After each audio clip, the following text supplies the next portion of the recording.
सद्गुरू पैमावली मातोश्री माई यांना प्रथम कृतज्ञपूर्वक वंदन आणि आपण सर्व सद्भक्त सत्श्रोते आपणा सर्वांना आदरपूर्वक नमस्कार। आपण जे चिंतन करीत आलेलो आहोत म्हणजे आपल्या जीवनाचा अत्यंत जो सूक्ष्म भाग आहे, त्या जीवनाच्या अत्यंत सूक्ष्म भागाच्या अंगाने आपण आज शनिवार असल्यामुळे त्या अंगाने चिंतन करीत आहोत की आपलं हे जीवन किंवा या जीवनाची सुरुवात कुठे झाली, कधी झाली, हे काही आपल्याला कळत नाही। आपण शरीर रूपाने जन्माला आलो आणि शरीर रूपाने जेव्हा जन्माला आलो तो जन्मा अगोदर कुठे होतो माहित नाही, किंवा काही त्या अंगाने काही स्मरण नाही। आता जीवन जगत असताना अगदी आपण आपली निराळ्या पद्धतीने सत्ता गाजवतो, आपले सगळे विचार मांडतो, सगळं सांगतो, पण जोपर्यंत शरीर आहे तोपर्यंत अगदी दिवसभरात अगदी मोठमोठी कामं करतो आणि जेव्हा गाढ झोपतो तेव्हा कुठे असतो पण माहीत नाही, असं असतं। तसंच ज्या वेळेला मृत्यू होतो असं म्हटलं जातं, म्हणजे देहाशी आपलं कनेक्शन तुटतं, मग तिथे आपण कुठे जाणार त्याबद्दल आपण अनभिज्ञ आहोत, आपल्याला ती गोष्ट माहीत नाही असं म्हटलं। आणि मग आपलं जे अस्तित्व आहे ते फक्त आपण जिवंत म्हणजे शरीराच्या अपेक्षेत जिवंत आहोत तोपर्यंतच आहे, नंतर नाही, असं होतं का तेही लक्षात नाही। अनेक प्रश्न आपल्या जीवनामध्ये म्हणजे अत्यंत सूक्ष्म भाग जे आपण म्हणतो अनेक सूक्ष्म प्रश्न आहेत माणसाला पडलेले, ऋषीमुनींना ते प्रश्न पडले। ज्यावेळेला काही चिंतन करतो त्यावेळेला आपण पडतो हे असं जीवन आहे।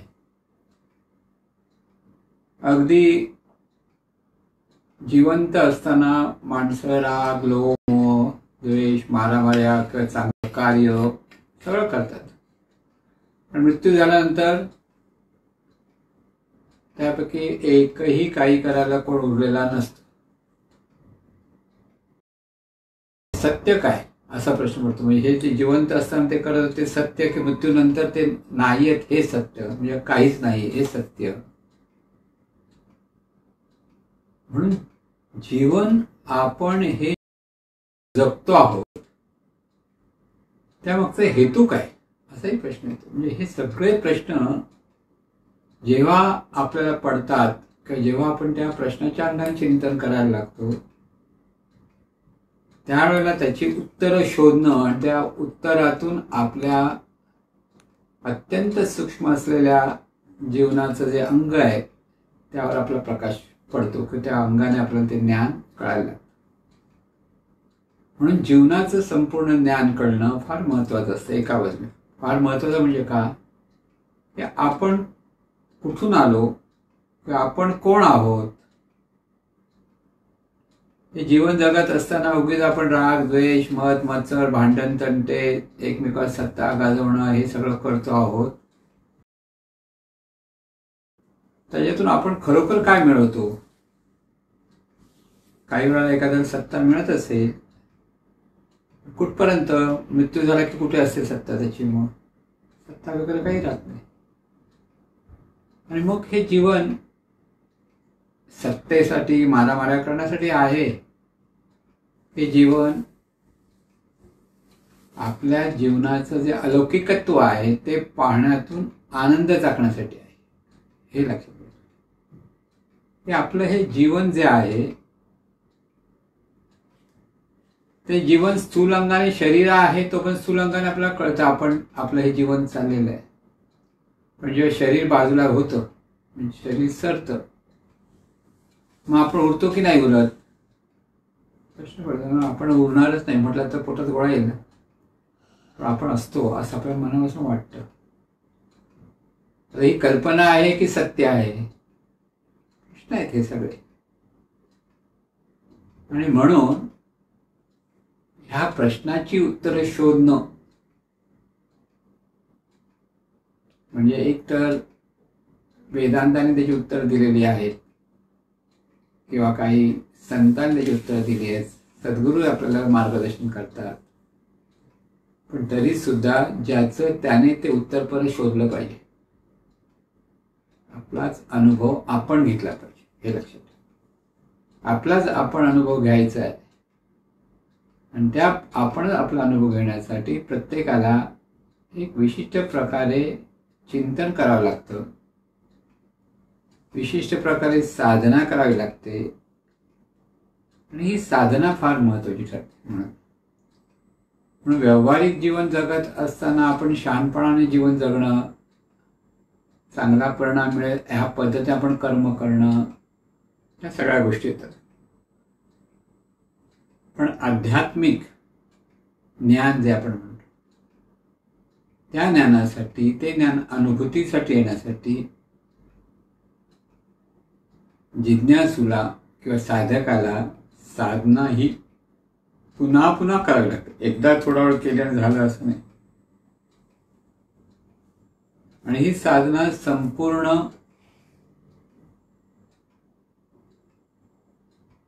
सद्गुरूंनी सांगितलेल्या मार्गदर्शनाप्रमाणे बराच वेळ करावी लागते. काही लोकांना वाटतं 5 मिनिटं बसला, 10 मिनिटं बसला, 20 मिनिटं बसलो की झालं असं होतं.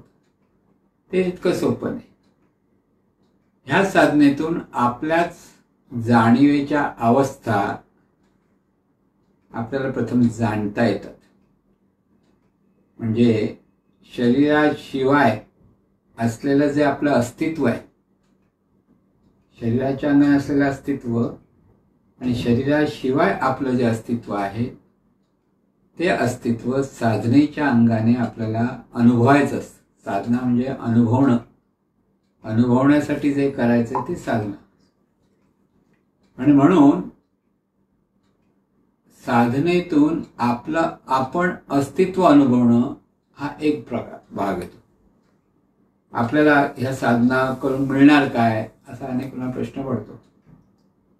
एक बऱ्याच लोकांना वाटतं की देवाची प्राप्ती होईल किंवा प्रपंचाच्या अंगाने बऱ्याच सुखसोयी मिळतील, अशाही प्रकारे लोकांचा भाव असतो. पण महत्त्वाचा भाग लक्षात ठेवायचा की साधनेतून आपणच आपली ओळख किंवा आपल्या ह्याच्या अवस्था आहेत निरनिराळ्या, त्या अवस्थेची अनुभूती घेणं. ही त्या अवस्थेची अनुभूती घेऊन घेऊन आपलं जे सखरं अस्तित्व आहे हे समजून घेणं. लक्षात, आज आपण जे आपलं अस्तित्व शरीराच्या अपेक्षेत धरतो त्याहून आपलं अस्तित्व अधिक वेगळं आहे. आणि ते अस्तित्व अनुभवणं, त्या अस्तित्वाची जाण घेणं म्हणजे साधना. लक्षात. पण बऱ्याच लोकांना वाटत असतं की श्वासस्मरण आपण करतो किंवा दुसऱ्या अंगाने स्वयंस्मरण करतो. स्वयंस्मरण ही सुद्धा साधना, लक्षात ठेवायचं. त्यावेळेला आपल्या ह्या जाणीवेच्या अवस्था आपल्याला अनुभवता येतात. श्वासस्मरणाच्या वेळेला आपण नेमकं काय करतो, श्वासाकडे पाहत पाहत पाहत राहायला सांगितलं जातं. की श्वास अगदी जसा जसा पाहता पाहता श्वास मंद मंद होत जातो. पण श्वासाच्या अभ्यासाच्या वेळेला बऱ्याच लोकांचं मन स्थिर राहत नाही. त्यांच्या मनात निरनिराळे विचार येतात. का? कारण त्यांचं श्वासाकडे लक्ष राहत नाही, त्यांचं लक्ष विचाराकडे जातं. मग त्यांची तक्रार असे विचार येतात. मग आपण काय सांगतो की तिथे विचार असतो तर विचाराकडे लक्ष देऊ नको, पण श्वासाकडे लक्ष दे. विचार येतात येऊ देत, ते काय येतात कसे येतात असं पाहायचं नाही. कारण विचाराकडे लक्ष द्यायला लागलं की मन तिथे बहिर्मुख होतं, मग त्या विचारात गुंतायला लागतं.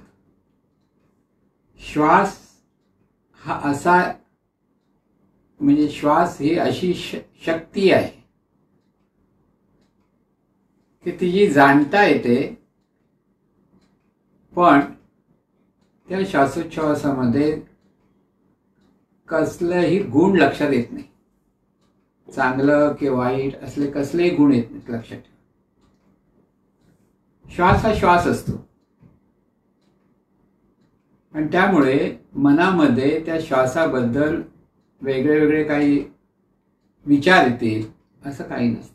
फक्त श्वासाकडे पाहायला सांगितलं. श्वास येतो जातो हे कळतं, पण प्रत्यक्ष तो दिसत नाही.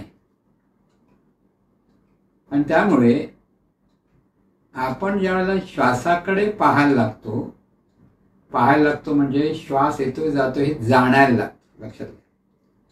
कशामुळे? नाकपुडीतून जो श्वास आतमध्ये जातो त्यावेळेला नाकपुडीच्या अंतर्गत त्वचेला जो स्पर्श होतो श्वासाचा, त्यामुळे श्वास येतो हे कळतं. परत श्वास सुटताना नाकपुडीच्या आतल्या अंतर्गत त्वचेच्या ठिकाणी ती जाण निर्माण होते आणि तेव्हा तो श्वास बाहेर जातो हे कळतं. आणखीन सूक्ष्म अंगाने जो आपण पाहतो, म्हणजे आता हे सूक्ष्म अंगाने पाहणं, सूक्ष्म दृष्टीने पाहणं ही सवय आपण लावतोय, कारण श्वास अत्यंत सूक्ष्म आहे. आणि त्यामुळे नेहमी येणारा श्वासोच्छवास असून सुद्धा आपल्याला त्या श्वासोच्छवासाकडे लक्षच नसतं. तो सहजपणे येतो, पण जेव्हा लक्ष द्यायला लागतो त्यावेळेला श्वास जरा दीर्घ होतो, ह्रस्व होतो, सगळं होतं. आता इथे पाहायला सांगितलंय म्हणजे श्वास बघितल्यानंतर फक्त तो श्वास येतो आणि जातो हेच जाणतोय आपण, हे लक्षात घ्या. श्वासस्मरणामध्ये श्वास येतो आणि जातो हे जाणतो आपण. आता हे येतो आणि जातो हे जाणत असताना ते जाणणं जेव्हा जाणण्याकडे लक्ष कमी व्हायला लागलं की मनामध्ये विचार यायला लागला. एकाच वेळी मनामध्ये दोन गोष्टी होत नाहीत. परत लक्षात ठेवा. मन जेव्हा एक कृती करते तिथे संपूर्ण लक्ष असेल तर दुसरं काही विचार येणार नाही. ते तोच विचार तेच करत बसतं. त्याला म्हणतात ते एकाच ठिकाणी जर हे मन तीव्रपणे पाहतं की सूक्ष्म होतं तर त्याला एकाग्र असं म्हणतात. आणि इथे त्या श्वासाकडे आपण जितकं सूक्ष्म अंगाने पाहायला लागतो तसं मन तेवढं सूक्ष्म होतं, म्हणजे तेवढं तीक्ष्ण होतात.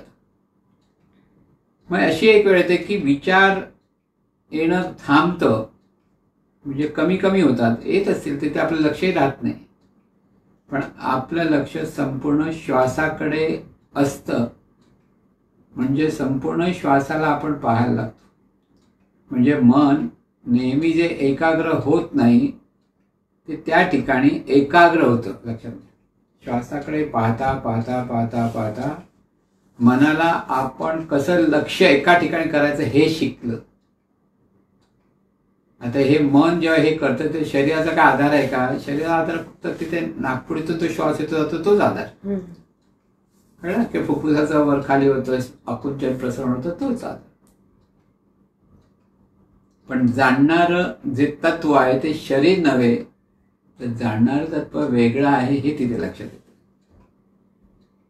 आणि त्यामुळे तिथे जितकं आपण श्वासाकडे नुसतं पाहतो, म्हणजे सुरुवातीला आलेले विचार येतात असं जे वाटतं ते याचा अर्थ आपलं श्वासाकडे लक्ष नाही हे परत लक्षात ठेवा. परत श्वासाकडे लक्ष द्या. आणि हे सतत श्वासाकडे लक्ष देता मनामध्ये एक निवांतपणा येतो. हे जो निवांतपणा येतो ती निवांतपणाची अवस्था आपल्याला अनुभवता येते. म्हणजे काय अनुभवता येतं ते सांगतोय. ज्यावेळेला डोळे बंद करून आपण फक्त श्वास येतो आणि श्वास जातो हे पाहतो, त्यावेळेला अशी एक वेळ येते की आपल्या ठिकाणी विचार काही नसतं, पण संपूर्ण लक्ष मनाचं श्वासाकडे लागलेलं असतं. श्वासाचं येणं जाणं ते सतत अनुभवत असतं. अनुभवता मनाकडे त्याचे विचार जितके कमी होते तितकं मन शांत होत जातं. असंही शांत झालेलं मन असतं, त्या ते मन अत्यंत निर्लेप असतं, निर्मळ असतं. आणि मनाची निर्मळ अवस्था हे मनच अनुभवतं. अनुभवणार कोण? मनच. आपण अनुभवणार म्हणजे कोण अनुभवणार? मन अनुभवतं. म्हणून ती निर्मळ अवस्था आपल्याला अनुभवता येते. म्हणजे श्वासोच्छवासाचं जे रहस्य आहे की आपण श्वासस्मरणातून, बऱ्याच संतांनी श्वासस्मरणाला जो नेहमी महत्व दिलं ते त्याचसाठी दिलं. सोहम नव्हे वारा, पंचमहाभूतांचा पसार, सोहमच्या विचारा साधू जाणे, आपणासी देखणे, साक्षीत्वे पाणे त्याची सोहम. इथे त्यांनी रहस्य सांगितलं की श्वास पाहता पाहता पाहता मन इतकं सूक्ष्म होतं की या मनाला मनाचं अस्तित्व कळायला लागतं. लक्षात, आज आपल्याला आपल्या मनाचं अस्तित्व कळत नाही. आपण स्थूल अंगाने जेव्हा पाहतो किंवा नेहमीच्या व्यवहार करताना तिथे आपण आपलं अस्तित्व म्हणजे शरीर हेच आपलं अस्तित्व जाणत असतो. आणि शरीर हेच अस्तित्व जाणत असल्यामुळे शरीर आहे तोपर्यंत आपण आहोत म्हणून शरीराच्या अंगाने आपलं सगळं जीवन चाललेलं असतं. शरीराच्या अपेक्षेत काय हवं काय नको हेच आपण पाहतो, स्थूल अंगाने पाहतो. पण ज्यावेळेला डोळे बंद करून बाह्य जगाशी आपला संबंध बाजूला करून करून संबंध म्हणजे बाह्य जगावर आपण दूर होतो, एकांतात जातो. जेव्हा श्वासाकडे करता स्रोतले विचार येतील जातील, पण तिथे नुसतं श्वास पाहत राहा, तिथे स्थिर मनाने पाहतात. एखाद्या माणसाला हे पटकन जमेल, एखाद्या माणसाला जमणार नाही. काही वेळेला विचार येतच जाते विचार, तरी पण अट्टाहासाने श्वासाकडे पाहत राहायचं. श्वास येतोय आणि श्वास जातोय, श्वास येतोय आणि श्वास जातोय, पाहत राहा. हे पाहताना आपल्या मनात कसले विकार येत नाही, काही येत नाही. तिथे फक्त पाहता पाहता पाहता मन जसं जसं सूक्ष्म व्हायला लागेल तसं तसं ते शांत व्हायला लागेल, तसं तसं ते निवांत व्हायला लागेल. आणि मग एक निवांत अवस्था अनुभवता येते. निवांत, हे निवांत होता होता श्वास अधिक अधिक मंद होत जातो आणि जाणणं अधिक अधिक सूक्ष्म होत जातं. आणि अधिकाधिक सूक्ष्म जाणता जाणता एक वेळ निर्विकल्प अवस्था प्राप्त होते. म्हणजे कसलाही विकल्प नसतो, काही जाणतो आहे की नाही जाणत असं वाटतं. नाही जाणत म्हटलं तरी श्वास चालला हे कळतंय. कळतं म्हणजे काय कळतं हे माहित नाही म्हणून काहीच कळत नाही. म्हणजे इथे असणे पण असतं, पण त्याच्यावर काही विचार करावा, काही बोलावं, काही सांगावं असं काही नसतं. फक्त पाहत राहणं, केवळ पाहणं असा जो अवस्था असते. आणि ही सगळी अवस्था कोणाची आहे? या मनाची. म्हणजे शास्त्रशुद्ध भाषेत आपण ती जाणीवेची अवस्था म्हणतो. ह्या मनाने मनाचा अनुभव घेणं. जेव्हा मन मनाचा अनुभव घ्यायला लागतं ते मन मन राहत नाही, तर ते उन्मन होतं. मनाला आपल्या मनाचे ज्या जाण येते, हे मनाचा जो अनुभव येतो त्या मनाचं उन्मन अवस्थेत रूपांतर होतं. म्हणजे मनाच्या ठिकाणी शुद्धीकरण व्हायला लागतं. आणि हे मनाच्या ठिकाणी जो मीपणा आहे तो मीपणा बाजूला जातो. मीपणा का बाजूला जातो? कारण मनाला मन म्हणून जे आपण तत्व आता म्हणतो सांगण्यासाठी किंवा जाणीव शुद्ध भाषेत सांगायचं, तिथे त्या मनाला स्वतःच्या अस्तित्वाचा अनुभव येतो. आणि तेव्हा ते शरीर म्हणजे मी हा जो बोध आहे तो बाजूला जातो. तो बाजूला गेल्यानंतर काय होतं? आहे ती जाणणारी शक्ती आहे हा अनुभव येतो. लक्षात घ्या. पण त्यासाठी बराच वेळ थांबायला लागतो. परत लक्षात घ्या, बरेच लोक म्हणतात किती वेळ थांबायचं? जोपर्यंत ही अवस्था येत नाही तोपर्यंत थांब. मग ते किती मिनिटं लागतील? 1 तास लागेल, 2 तास लागतील, 3 तास. तेवढीच तुमच्याकडे ते जिज्ञासा पाहिजे, तेवढा अट्टाहास पाहिजे की आपल्याला हे अनुभवायचंच आहे. नुसतं सद्गुरूंनी सांगितलंय किंवा संतांनी सांगितलंय त्याप्रमाणे आपण ठरवून मोकळे होतो. जीवनविद्या सांगते दुसऱ्यांच्या मार्ग अनुभवातून शिकणं म्हणजे शहाणपण. हे व्यवहारासाठी बरोबर, परमार्थासाठी ज्याचा त्यानेच तो अनुभव घ्यायचा असतो. सद्गुरूंचं मार्गदर्शन घ्यायचं, पण मार्गदर्शन घेऊन बरोबर आहे एवढं पण थांबता येत नाही. तिथे आपणच हे अनुभवलं पाहिजे. आणि हे आपण जेव्हा अनुभवायला लागतो ना तेव्हा तिथे ती साधना बरोबर होते. परत लक्षात घ्या. आता ही साधना श्वासस्मरण ही जी साधना आपण सांगतो आहोत तिथे एक बाजूला नुसते श्वासाकडे पाहणं एवढीच साधना असते. एक प्रकार पाहता पाहता पाहता मन अत्यंत सूक्ष्म होत जातं आणि त्या सूक्ष्मतेचा एक अनुभव येतो. आता हे सूक्ष्म होता होता एक वेळ अशी येते की मन नेणिवेत जातं, झोपेची अवस्था प्राप्त होते. जसं झोपेची जी अवस्था तशी, पण ती झोप नाही, त्याला आपण योगनिद्रा म्हणू शकतो एक वेळ.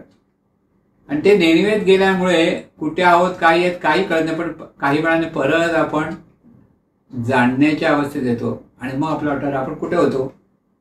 ती जशी झोपेसारखी अवस्था असते म्हणजे नेणीव अवस्था असते. थोडक्यात ही सुद्धा आपलं अस्तित्व आहे ह्याची खूण आहे. लक्षात घ्या.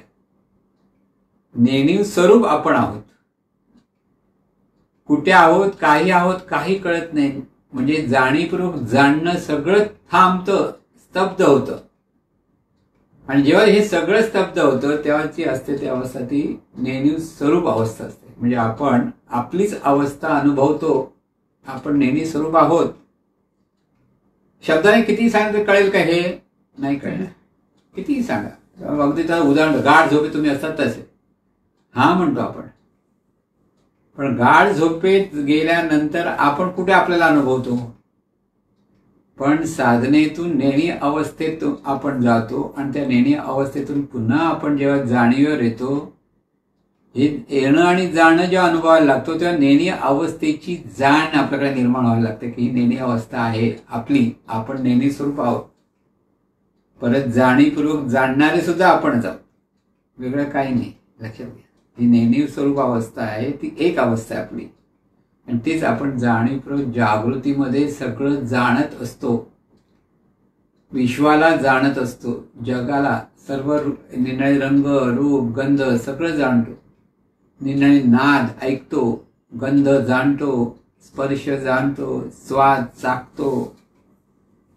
विश्वाशीच्या संदर्भात विश्वरूपाच्या संदर्भात सगळं ज्ञान गोळा करायचा प्रयत्न करता येतो.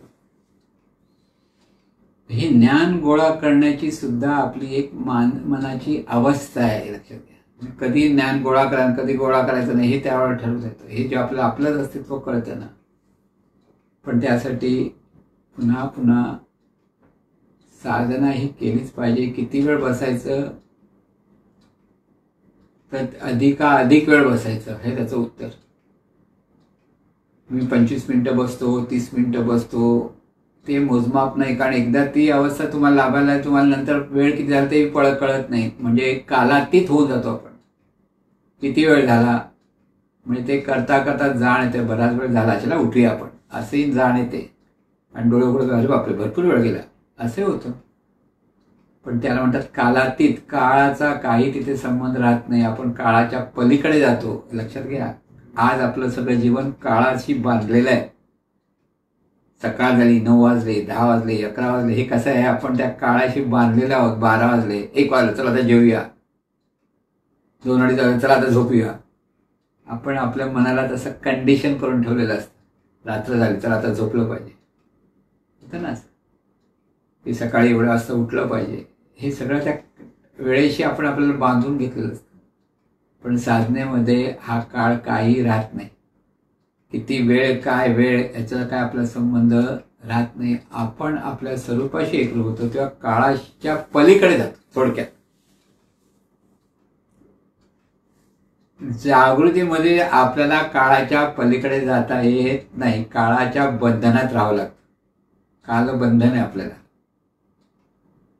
आपल्या शरीराला कालबंधन आहे.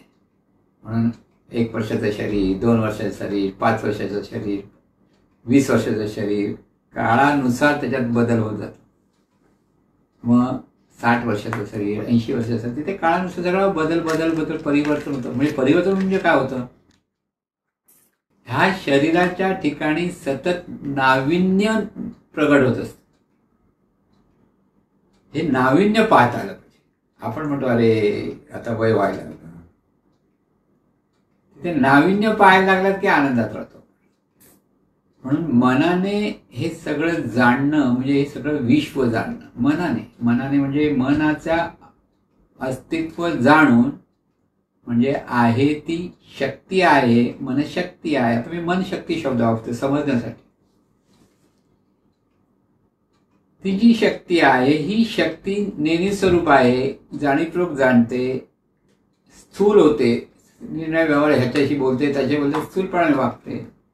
पण साधनेतून ती अत्यंत सूक्ष्म होते आणि सूक्ष्म होता होता ती इतकी सूक्ष्म होते की तिथे फक्त ती स्वतःला जाणते, इतर कशालाही जाणत नाही. त्याला तुरीय अवस्था म्हणतात. ही मन फक्त मनाला जाणतं. मन आहे हे तेवढं फक्त कळतं, बाकी त्याला बाकी कशाही जगाचा संबंध नाही की आणखीन कशाचा संबंध नाही. आणि हे जेव्हा जाणतं तेव्हा मन मनाला जाणतं, म्हणजेच त्याला आत्मज्ञान म्हणतात, खरं ज्ञान, सत्य ज्ञान. आता हे जाणल्यामुळे काय फरक पडतो? खूप फरक पडतो. जो देहभाव आहे तिथे देवभाव निर्माण होतो. देवभाव म्हणजे ह्या मनाचं अस्तित्वाचा भाव निर्माण होतो, लक्षात. आता एक लक्षात घ्या, साधनेमध्ये भाव आणि भान हे साधनेचे प्राण आहेत, हे लक्षात ठेवायचं. आता इथे श्वासाकडे पाहताना कसलाही भाव धरायला सांगितला नाही, म्हणून सर्व भावांचा अभाव जेव्हा होतो तेव्हा आहे हा एकच भाव जागृत राहतो, लक्षात आलं. सर्व भावांचा भाव म्हणजे मी अमक्याचा मुलगा आहे, अमक्याचा बाप आहे, की अमक्याची मुलगी आहे, अमक्याची आई आहे, अमक्याचा भाऊ आहे, हा मित्र आहे, हा शत्रू आहे. सगळे संबंध जोडतो आपण जागृतीमध्ये.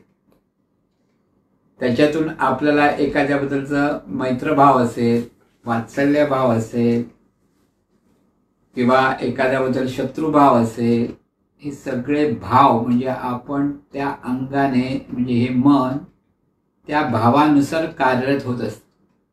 ज्याच्याशी पटत नाही, ज्याच्या जो माणूस आपला आवडत नाही, त्याला पाहिल्यानंतर आपल्या मनामध्ये त्याच्याबद्दल राग, चीड, द्वेष, मत्सर काही ना काही प्रकट होत असतं. त्याला ठोकून काढावं असाही विचार येतो, असं येतो ना. म्हणजे हे सगळं जे येतं ते सगळे भाव आहेत, लक्षात घ्या. आपण इतरांशी संबंध होताना, त्यांच्याशी संबंध होताना आपण भावातून संबंध होता. म्हणजे ही माझी आई आहे म्हणजे काय, त्या आई म्हणून ज्या व्यक्तीशी आपण तो आईपणाचा भाव म्हणजे मातृभाव पकडला, तर त्याच्यातून आपण आईकडे आई म्हणून पाहतो, पत्नीकडे पत्नी म्हणून पाहतो, बहिणीकडे बहीण म्हणून पाहतो, मुलीकडे मुलगी म्हणून पाहतो. सगळे बघा की इथे आपण विशिष्ट मनाची आपली अवस्था होते आणि त्याला नातेसंबंध असं म्हटलं जातं. खरं म्हणजे तो भाव संबंध आहे. एखाद्या लहान मुलाला एखाद्या बाईकडे जा, ही तुझी आई आहे, आई आहे एक सांगतो, तो तिला आईच म्हणणार, ती जरी आई नसेल तरी.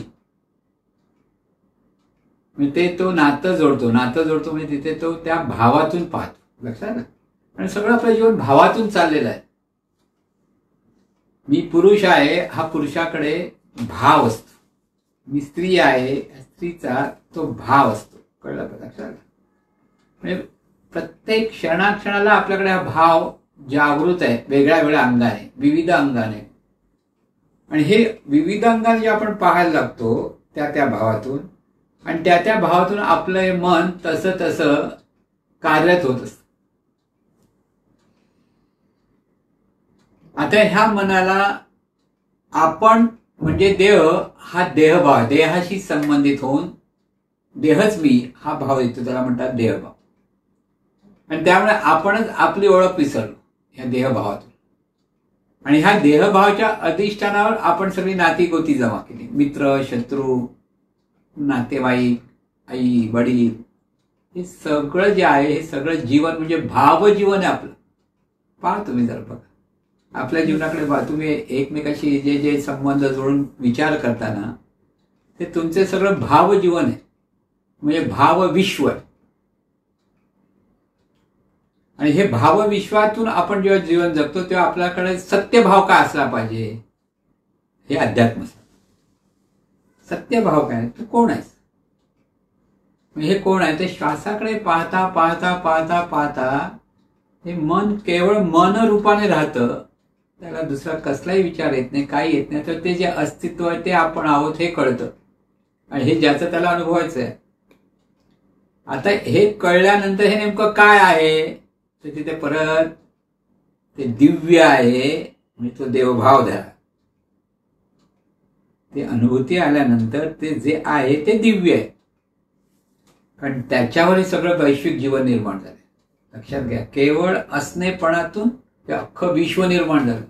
केवळ असणेपणातून हा देह निर्माण झाला. केवळ असणेपणाच्या त्याच्यातून हा देहभाव निर्माण झाला.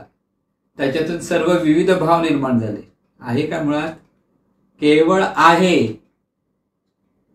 ते अस्तित्व अनुभवण्यासाठी हा श्वासस्मरणाचा अभ्यास करायचा. म्हणजे तो भाव त्याच्यातून कळतो. हळूहळू हळूहळू हळूहळू ते कळायला लागतं. अस्तित्व कळलं, जे अस्तित्व आहे ते तत्व दिव्य आहे.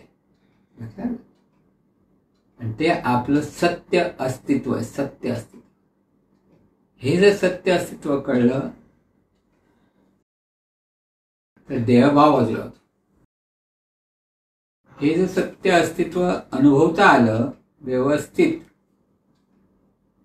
त्या अनुभूतीतून पाहायला लागला तर देहभाव बाजूला जातो, अहंकार बाजूला जातो, सगळं बाजूला होतं, मीपणा बाजूला होतो. पण ते कळण्यासाठी साधना ही किती करायची, पुन्हा पुन्हा करत राहायची असते. त्यासाठी तीव्र जिज्ञासा पाहिजे.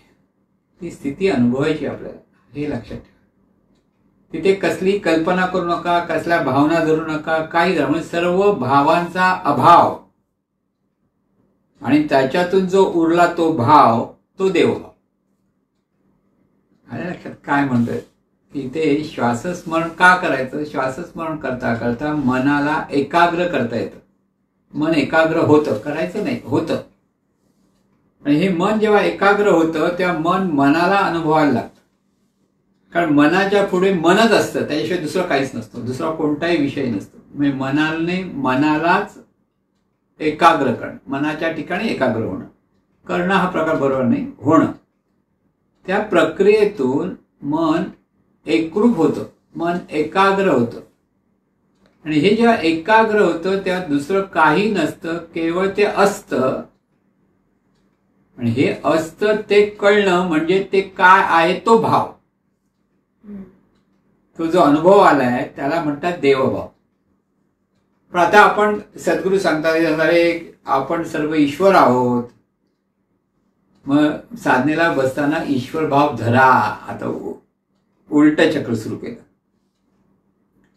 तू देवभावात आहेस, पण देवभाव धरायसाठी तुला काट्याने काटा काढायचा असेल तर तू देवभाव धर, म्हणजे ईश्वर भाव धर. हा प्रकार. तर तुम्ही म्हणाल ईश्वर भाव धरायचा म्हणजे लोकांना प्रश्न, भाव धरायचं म्हणजे काय. बरेच लोक प्रश्न विचारतात की साधनेमध्ये भाव धरायचं म्हणजे काय. भाव धरायचं म्हणजे ऍक्टिंग करायची. पण ऍक्टिंग बाहेर नाही करायची, आपल्या मनात ऍक्टिंग करायची. कळलं. ऍक्टिंग कशी करायची. आता एखादा नट श्रीकृष्णाची ऍक्टिंग करतो, श्रीकृष्णाचं पात्र त्याला समजतं. तर श्रीकृष्ण त्याला सगळ्यांना जसा अभिप्रेत आहे त्याप्रमाणे तो श्रीकृष्णाचा पेहराव घातलेला असेल, श्रीकृष्णाचा मोर लावलेला असेल, तसं कृष्ण म्हणून स्वतःला समजून लक्षात घ्या. इथे म्हणजे समजून घेतो म्हणजे भाव धरतो. तसं वागण्याचा प्रयत्न करतो श्रीकृष्ण. श्रीकृष्ण तसंच मंदस्मित करेल. काही श्रीकृष्णाचे काही बोलणं असेल ते संवाद असतील ते तो त्याप्रमाणे मांडण्याचा प्रयत्न करेल. हे सगळं तो श्रीकृष्णाचं बेअरिंग समजतो. ऍक्टिंग करतो म्हणजे तिथं भाव धरतो तो श्रीकृष्णाचा. पण ती त्याची कल्पना असते. आता इथे गंमत ही आहे, कल्पना आणि भाव ह्याच्यात फरक आहे. अज्ञानातून जो भाव धरला जातो ती कल्पना असते, आणि ज्ञानातून जी कल्पना धारण केली तो भाव असतो. काय कळलं?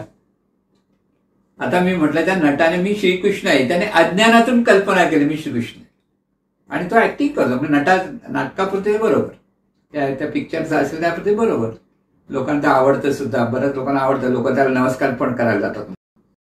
होतं ना रामायण विमाण, ते सगळे रामाची भूमिका करणाऱ्याला, श्रीकृष्णाची भूमिका करणाऱ्याला आवडतं. आपल्या डोळ्यासमोर श्रीकृष्ण असाच दिसला पाहिजे, मग दुसरा नट असा श्रीकृष्णा नाही, हा नाही बरं वाटत.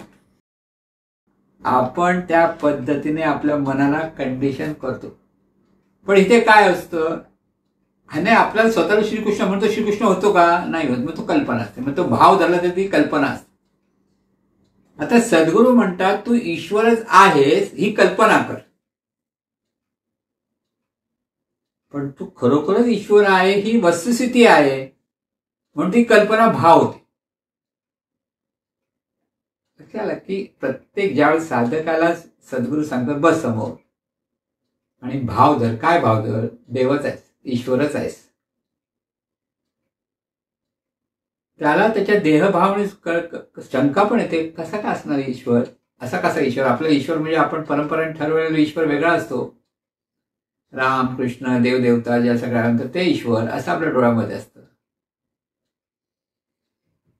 पण मगाशी जे वर्णन सांगितलं मी, या श्वासस्मरणातून फक्त अनुभवत राहणं, केवळ मनाने मनाला अनुभवणं, आणि त्या अवस्थेपर्यंत जेव्हा पोहोचतो तेव्हा ते जे दिव्यत्व आहे, जे अलौकिकत्व आहे, ते अत्यंत सूक्ष्म जे तत्व आहे, तेच शरीर रूपाने, मन रूपाने, विचार रूपाने, धारणा रूपाने, भावना रूपाने, कल्पना रूपाने प्रकट होतं. त्याचं अगदी आविष्कार, निराळा आविष्कार तिथे निर्माण होतात. पण आहे काय तर मुख्य म्हणजे अत्यंत सूक्ष्म असा. त्यामुळे हे असं कसं होईल? जर एक छोटस पिंपळाचं बी मोठा पिंपळ वृक्ष होतो, तर ही सूक्ष्म अवस्था ह्या सर्व विश्वरूपाने कशी प्रकट होणार नाही हे लक्षात ठेवा. ते जितकं सूक्ष्म आहे तितकं ते व्यापक आहे, असं हे तत्व आहे. आणि म्हणून जेव्हा सद्गुरू सांगतात भाव धरा, आता भाव धरा म्हणजे काय? भाव धरा, एक भाव धरायचा आहे की सर्वत्र ईश्वरी शक्ती नांदते, हा भाव धरा, हा एक भाग. दुसरं म्हणजे आपल्या हृदयात ईश्वर आहे, हा भाव धरा. आता आपल्या हृदयात ईश्वर आहे हा भाव कसा धरायचा? की आपल्याला आपण आहोत असं जे वाटतं तिथेच ईश्वरी शक्ती आहे हा भाव धरा. तिथे मी आहे असं म्हणा. आता तुम्ही म्हणाल तुमचं नाव काय? तुमचं नाव तुम्ही म्हणाला सूर्यवंशी. आता सूर्यवंशी कुठे आहे? तर मी आहे. आता मी आहे म्हणताना आपण देहाच्या अपेक्षेत म्हणतो, बरोबर ना? सूर्यवंशी मी. आता सूर्यवंशी मी हा सूर्यवंशी देहाच्या अपेक्षा, देहाला तो नाव देतोय सूर्यवंशी. मग सूर्यवंशी कुठे आहे? तो देहाकडेच बोट टाकला, हा सूर्यवंशी म्हणजे मी सूर्यवंशी असं म्हणतो ना. आता हा मी सूर्यवंशी स्वतःला तो म्हणतो, तो त्याचा भाव आहे. म्हणजे मी म्हणून जे आहे जाणतो मीला, त्या मीला तो सूर्यवंशी म्हणतोय. खरा देहाला आधार आहे, देहाच्या आधार आहे. म्हणजे मन, आता दुसऱ्या भाषेत तर मन देहाच्या आधाराने देह मी असं मन समजतं. स्वतःला मन, आपण मन आहोत हेच मनाला माहित नाही. मनाला आपण मन आहोत, जाणतो आहोत काही नाही. मी जाणतो म्हणतो, मी जाणतो म्हणजे कोण म्हणतो? देह जाणतो. कळलं?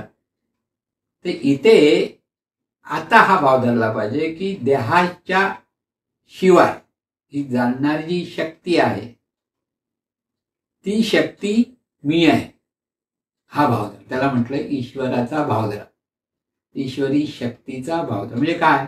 जे आहे त्याच्याशी तो बोध धरून ठेवायचा, तो बोध द्यायचा की हा भाव धरा. म्हणजे भाव धरा भाव धरा म्हणून लोकांना प्रश्न पडतो. म्हणजे ते खूप काही आडेवाडे घ्यायचे नाही. जे आहे ते ईश्वरच आहे. मी आहे तर ईश्वरच आहे. मी आहे म्हणायचं नाही, तर आहे तो ईश्वरच आहे. ह्या भावातून साधनेला बसता आलं पाहिजे. जेव्हा मी अमुक साधनेला बसतो म्हटलं त्याची साधना होऊ शकत नाही, कारण देहभावातून त्याची सगळी गणितं चुकायला लागतात. आणि म्हणून कोणतेही साधना, मग प्रार्थना म्हणा, नामस्मरण करा, कोणतेही करा, पहिलं स्वतःच्या ठिकाणी डोळे बंद करून आहे ती ईश्वरी शक्तीच आहे हा बोध घेता आला पाहिजे. म्हणजे आहे ती ईश्वर शक्ती म्हणजे अगदी सर्व विश्वव्यापी ही शक्ती, ह्या शक्तीमध्ये हा देह आणि सर्व देव सर्वांना व्यापून असलेली शक्ती ती आहे ती ईश्वरी शक्ती किंवा परमेश्वरी शक्ती म्हणायला पाहिजे त्याला खरं, किंवा चैतन्य शक्ती अगदी शास्त्रशुद्ध भाषेत. ती शक्ती आहे, देहरूपाने सुद्धा तीच आहे, देहातून सुद्धा तीच शक्ती आहे आणि सर्व देहात सुद्धा तीच शक्ती आहे हा बोध असला पाहिजे. म्हणजे काय आहे, केवळ चैतन्य शक्ती आहे, तिथे रूप रंग आकार वगैरे सगळं बाजूला करता आलं पाहिजे आणि ते डोळे बंद करून जेव्हा आपण ते ईश्वरी शक्तीचा भाव धरायचा प्रयत्न करू, भाव धरणं म्हणजे ते समजून घेणं, ते आहे ते अनुभवणं. इथे सद्गुरू आपल्याला सांगतो तू ईश्वर आहेस, तू ईश्वर आहेस म्हणजे जे हे जाणणारं तत्व आहे ते ईश्वर आहे. आणि त्या ईश्वरत्वाचा जे आपल्या ठिकाणी ईश्वरत्व म्हणजे काय हे लक्षात घ्या. ते दिव्यत्व आहे, म्हणजे आपलं त्याचं नेहमी वर्णन करतो स्वयंस्मरण, दिव्य स्वरूप, ज्ञान स्वरूप, आनंद स्वरूप, प्रेम स्वरूप, अनंत स्वरूप, दिव्य शक्ती, ही ईश्वरी शक्ती देहातून ती कार्य होते. तो बोध धरत बसायचा. आता जसं श्वासाकडे पाहता होता मन एकावर, तसं आता इथे स्वतःच्याच ठिकाणी म्हणजे स्वस्थानी हा बोध धरण की दिव्य स्वरूप, ज्ञान स्वरूप, आनंद स्वरूप, प्रेम स्वरूप, अनंत दिव्य शक्ती, मी किंवा तू, तूही बाजू म्हणा, मी म्हणा किंवा स्वतःला तू म्हणा, ही शक्ती आहे हे अनुभवण्याचा प्रयत्न करायचा. कोण जाणताय, ही ईश्वरी शक्ती जाणते. कोणाची कोणाकडून साधना चालली, ही ईश्वरी शक्ती, ईश्वरी शक्तीचा अनुभव घेण्याचा जो अभ्यास करते ते जाणण्याचा अभ्यास करते. म्हणून ते करता करता, म्हणून स्वयंस्मरणाचा जो अभ्यास आपण सांगतो त्या स्वयंस्मरणामध्ये त्या तत्वाचं सगळं वर्णन, म्हणजेच ह्या शरीरातून जे तत्व प्रगट होत आहे त्या तत्वाचं सगळं वर्णन त्या स्वयंस्मरणात सांगितलं जातं. आणि म्हणून ते तत्व मी, ते जे वर्णन केलंय ते माझं वर्णन आहे. स्वयं म्हटलं, स्वयंस्मरण, स्वतःला दिलेलं स्मरण. दिव्य स्वरूपा, ज्ञान स्वरूपा, आनंद स्वरूपा, प्रेम स्वरूपा, अनंत स्वरूपा, दिव्य शक्ती, तुझं नमो, तुझं नमो. दिव्य शक्तीला पुढे नमन करायचं, स्वतःच्या ठिकाणी स्वतःला नमन करा. म्हणजे हा जो सगळा सूक्ष्म भाग दुसऱ्याने सांगून तितका काळ मार्गदर्शन एकदा सद्गुरू सांगतील किंवा शंका कुशंका त्याचं निरसन करतील, पण परत अनुभवायचं ते ज्याचं त्यालाच. हे परत लक्षात, साधना ही ज्याची त्यानेच करायची असते आणि अनुभव हा ज्याचा त्यालाच होत असतो. आणि त्या अनुभवातून काय होतं, मन निर्मळ होतं. पहिलं भाग, मनामध्ये कसलंही अनिष्ट चिंतन राहत नाही, मन व्यापक होतं, संकुचितपणा निघून जातो.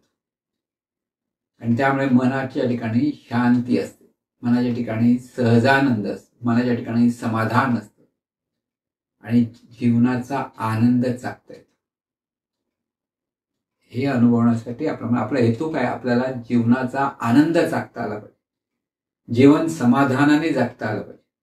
जोपर्यंत हे शरीर आहे तोपर्यंत समाधान आहे. हे शरीर असो वा नसो, हे तत्व आहे ह्याबद्दल कसलाही शंका राहत नाही. कळलं? म्हणून ते मृत्यूचं भय जातं, काळाचं भय जातं, स्थलाचं भय जातं. म्हणजे स्थलातीत कालातीत असं सगळी अवस्था ह्या मनाला स्वतःला अनुभवता येते. आणि तिथे तेच त्याला सत्य ज्ञान म्हटलं. हे ज्ञान तिथे प्रज्ञा जागृत होते. मनाला जेव्हा हे अनुभव येतात तेव्हा ते मन प्रगल्भ होतं, मन शांत होतं, मन निवांत. साधनेतून या सगळ्या गोष्टी साधकाला प्राप्त होतात.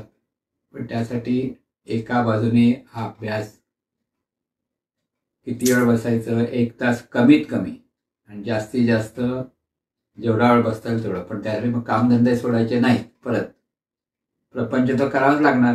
आपण काही संन्यास घ्यायला सांगत नाही, प्रपंचही करायचं आहे. पण हे ज्यावेळेला डोळे बंद करून काही 1 तास बसाल, 1.5 तास बसाल, तर डोळे उघडे केल्यानंतर सतत ते जे अनुभवलेलं आहे त्या अनुभवातून जीवन जगायचंय जागृतीमध्ये, हे लक्षात ठेवा. तिथे सगळे व्यवहार करायचे आहेत, पण ते सगळे व्यवहार कोणाचे आहेत? ईश्वराचे. ह्या भावात सर्वत्र ईश्वरी शक्ती आहे आणि ह्या देहातून सुद्धा ईश्वरी शक्ती आहे. ह्या भावामध्ये सर्वांशी संबंधित होऊन जे व्यवहार आपण करतो त्यावेळेला तिथेही मन निर्मळ राहतं, मन शांत राहतं. व्यवहाराबाबतीत व्यवहार होतो, पण मनामध्ये अनिष्ट विचार येत नाही, अनिष्ट चिंतन येत नाही. सर्व काही आनंदाने होतं. डोळे उघडे करून साधना करणं हा पुढचा प्रकार. आधी डोळे बंद करून साधना जमली पाहिजे, पण डोळे उघडे करून सुद्धा साधना आपल्याकडनं झाली पाहिजे. ती डोळे उघडे करण्याची साधना म्हणजे जागृतीमध्ये. ताटस्थ नवे समाधी म्हणे त्याची थकली बुद्धी, असं एकनाथ महाराज म्हणतात. म्हणजे नुसतंच डोळे बंद करून बसला म्हणजे पुष्कळ समाधी धरली असं म्हटलं. ते फक्त अनुभवण्यासाठी, एकदा ते अनुभव यायला लागले, ते शक्तीचा अनुभव घेतला की त्या शक्तीने डोळे उघडे करून जीवन हे जाणीवपूर्वक जाणण्यासाठी आहे, हे परत लक्षात ठेवा. नेहमी स्वरूप आहेत, पण प्रत्येक जाणीवपूर्वक जाणण्यासाठी आहे. म्हणून जाणीवपूर्वक हे सगळे व्यवहार परत करता आले पाहिजेत. त्यावेळी ती लोकांत साधना आपल्याला करतात. त्याला म्हणतात लोकांत साधना. अनुसंधानातून जेव्हा हे सगळ्या गोष्टी व्हायला लागतात त्यावेळेला ह्या सगळ्या अंगाने, म्हणून भाव धरारे देव आपला असे करारे म्हणतात ते त्यासाठी. कारण नुसतं श्वासस्मरणाने अनुभूती घ्यायची आणि त्या अनुभूतीच्या जोरावर मन शांत आणि स्थिर राहायला पाहिजे. डोळे उघडे केल्यानंतरही सुद्धा ती शक्ती आहे हा बोध तिथे असतो. स्वयंस्मरणात ती शक्ती कशी आहे ह्या भावातून तिथे स्थिर व्हायचे, शांत व्हायचे, निवांत व्हायचे. तिथे अनुभव घ्यायचा, तिथे अनुभव येतो. दोन्हीकडे अनुभव घेता येतो. म्हणजे अनुभूती ही साधकाला होतेच, आणि ते जे अनुभव घेतो त्यालाच खरं साक्षात्कार म्हणतात. पण ते कधी सर्वांगाने जेव्हा ही अनुभूती परिपक्व होते, की तो साधक जेव्हा परिपक्व होतो या अनुभवाने, तेव्हा त्याच्या ठिकाणी सतत एक वेगळा आनंद असतो, की वेगळं समाधान असतं, की त्याला कशाची त्याला फिकीर राहत नाही. तो त्याच्या आनंदातून आनंदाने जीवन जगायला लागतो. हे त्याचं महत्व असतं. सगळ्या उगीच चिंता करणं, दुःख करणं, ह्या सगळ्या गोष्टी बाजूला होतात. द्वेष करणं, मत्सर करणं, ह्या सगळ्या गोष्टी आपोआप बाजूला होतात. पण तिथे ते करण्यासाठी मात्र साधना सहज करू, थोडा वेळ करू, बसलो की झालं असं समजू नका. तिथे प्रामाणिकपणे अट्टाहासाने त्या वेळेला बसलंच पाहिजे. बरेच लोक म्हणतात आम्हाला वेळ मिळत नाही. परमेश्वराने तुम्हाला 8 तास झोपायला दिले आणि 16 तास जीवन जगायला दिलेले आहेत जाणीवपूर्वक. त्या 16 तासामधले किती तास परमेश्वरासाठी करायचे आहेत, म्हणजे आपल्याच्या ठिकाणी ईश्वरत्व जागृत करण्यासाठी करायचं आहे, ते किती तास ठेवायचे ह्याचं ज्याचं ठरवलं पाहिजे. वेळ नाही वगैरे काढणं ही महत्वाचं काय हे लक्षात येत नाही. म्हणून महत्व कशाला द्यायचं. आपण जेव्हा महत्व सगळे बाहेरचे व्यवहार करणारा देतो तेव्हा तुम्हाला परमेश्वराच्या ठिकाणी जाण्याचा वेळच नाही मिळणार. शेवटी राम बोले बाय राम, इतर लोक राम राम म्हणतात, तू डोलत बशील तसं व्हायला नको. कारण तू तिथे उरणारच नाही. ते देह असेल, परत ते तत्व परत दुसऱ्या देहातून प्रवासाला सुरुवात केलेली असते. आणि म्हणून हा जो भाव आहे तो भाव धरायचा. म्हणजे थोडक्यात सोप्या भाषेत सांगता ऍक्टिंग करा. ऍक्टिंग करावी, बाहेर लोकांना दाखवायला ऍक्टिंग नाही, आपल्या मनाला त्याप्रमाणे वागवण्याचा प्रयत्न करा. तू ईश्वर आहेस तर ईश्वरासारखा वाग, हे लक्षात ठेव. मी ईश्वर आहे असं म्हणून ते ईश्वरासारखा वागत नसेल तर तसं होऊ शकत नाही. मग नाही, तिथे भाव म्हणजे तसंच्या तसं संबंध जोडून राहता आले पाहिजे. हे भाव तेच होऊन राहणं, ईश्वरच होऊन राहणं हा भाव. म्हणून ईश्वरत्वाचा भाव धरा, देवत्वाचा भाव धरा, दिव्यत्वाचा भाव धरा. हे जे सगळं सांगितलं आहे ते त्या भावातून काही मंत्र म्हणायला सांगतात, काही गुरु नाम घ्यायला सांगतात, काही गुरु श्वासाकडे बघायला सांगतात. सगळे ते मार्ग आहेत, पण ते बरोबर जमले पाहिजेत, कारण त्याच्यातून मनाचं शुद्धीकरण झालं पाहिजे. हे परत लक्षात, शुद्ध झाल्याशिवाय ईश्वर होता येणार नाही. ईश्वर म्हणजे शुद्ध मन, हे लक्षात ठेवायचं. हे शुद्ध मन आपल्याकडे प्रगट झालं पाहिजे. म्हणजे आहे ते पहिलं शुद्धच आहे, पण आज आपल्या ठिकाणी निघणारे जे संस्कार आहेत त्याच्यातून हा शुद्धपणा दिसत नाही, काही शुद्धपणाकडे ते मन जायलाच विसरलंय. म्हणून म्हणून सद्गुरु प्रणित साधनेतून हे सर्व काही जमू शकतं. पण बऱ्याच साधकांचा आणखीन पुढे विचार करायला वेळ कमी आहे. पण बरेच साधक निरनिराळ्या गोष्टी करत असताना स्वयंस्मरणाचा अभ्यास करतात. इतर वेळेला ते ठीक आहे, पण एका जागी स्थिर बसूनच स्वयंस्मरणाचा अभ्यास झाला पाहिजे. एका जागी बसून स्थिर होण्यासाठी श्वासस्मरणाचा अभ्यास झाला पाहिजे. हे लक्षात घ्या.